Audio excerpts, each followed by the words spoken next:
Ayan na guys, ang laman ng ating box ni Mensch Tancred. Ayan, may mga books at saka may mga laruan dyan.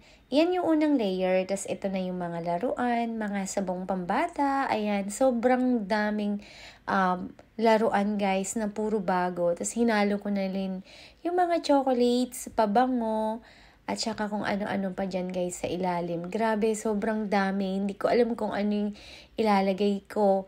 So, sobrang dami. Nakakalula siya guys. Ayan mga chocolates. Alam mo, kasi nga may 3 siyang anak. Kaya nag-focus talaga ako sa mga pangbata. Ayan, na-overwhelm ako masyado. Punong-puno siya guys. Yung mga bags ng mga damit ng pambata, mga laruan, hindi ko na talaga siya kayang isara. Sobrang pinilit ko. Tinambling-tumbling ko yan guys. Sana lang talaga hindi na siya natupi-tupi kasi sobrang dami. Hindi ko alam kung ano ilalagay ko guys. Punong-puno. Nahirapan talaga akong magsara. So, ayan na nga guys. Inabot ako ng siyam-siyam dyan para lang maisingit at maisiksik ang mga laman niyan, guys. Grabe. May mga bags kasi, ang dami. Sobrang dami niyan, guys. Siksik, liglig. Ayan, nahirapan tuloy tayong isara.